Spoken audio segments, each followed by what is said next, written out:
खैबर पख्तूनख्वा के दारुल हुकूमत पेशावर में सोमवार के रोज पुलिस लाइंस के करीब वाक़ मस्जिद में होने वाले धमाके से शहीद होने वालों की तादाद 100 से जायद हो गई। धमाके की तफसीलात और ऐनी शाहिदीन ने इस वाक़े में कौन से दिल दहलाने वाले मनासिर देखे, आइए आपको बताते हैं।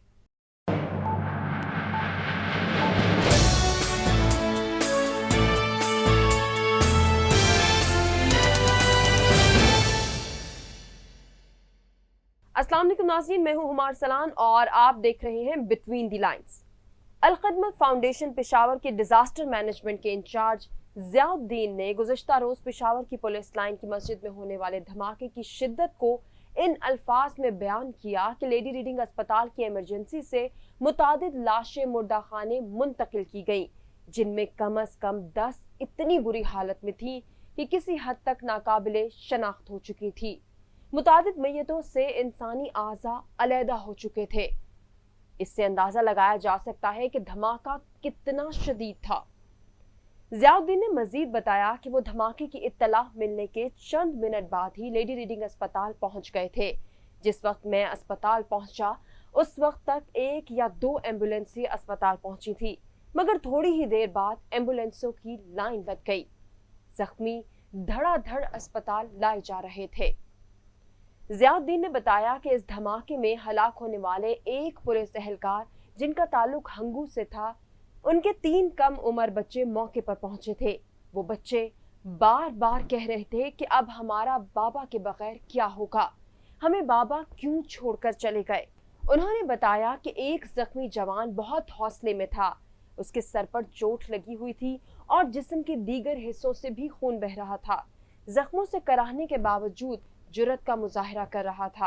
रेस्क्यू एहलकार का कहना था कि जख्मी नौजवान ने मुझसे पूछा, जिस्म के मुख्तलिफ हिस्सों में दर्द हो रहा है तो क्या मैं बच पाऊंगा, क्योंकि मुझे कोई गम नहीं, बस मैं अपनी माँ का बहुत लाडला हूँ। अगर मुझे कुछ हुआ तो पता नहीं मेरी माँ का क्या होगा।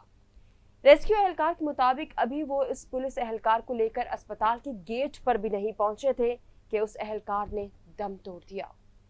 रेस्क्यू एहलकार के मुताबिक एक और जख्मी एहलकार भी अपने घर वालों को याद कर रहा था और उसने अस्पताल पहुंचकर दम तोड़ दिया।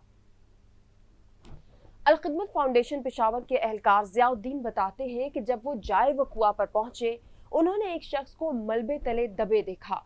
उस पर शायद इमारत का कोई सतून गिरा था। उसकी वजह से वो बहुत तकलीफ में था। वो बार बार चीख कर कह रहा था कि पाँव काट दो मगर मुझे बाहर निकालो। इमदादी कारकुनों ने कुछ देर की कोशिश के बाद उन्हें निकाल लिया था। जब उन्हें निकाला गया तो पांव पर चोट तो थी, मगर उससे ज्यादा नुकसान नहीं पहुंचा था। वो काफी देर से मलबे तले दबे रहने की वजह से निढाल हो गए थे।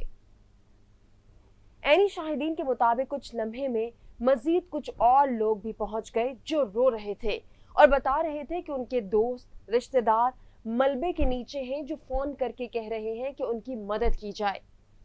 याद रहे कि यह धमाका ऐसे मकाम पर हुआ है जो इंतहाई महफूज समझा जाता है, जहां पर इंतजामिया के आला अफसरान के दफातर भी मौजूद हैं। लोगों में बहुत गम और गुस्सा पाया जा रहा था और वो बार बार एक ही सवाल पूछ रहे थे कि इतने महफूज मकाम पर धमाका कैसे हो गया। अगर पुलिस लाइन में धमाका हो सकता है तो फिर कौन सा इलाका महफूज होगा। इस तरह की मजीद वीडियोस देखने के लिए हमारे चैनल को सब्सक्राइब करें।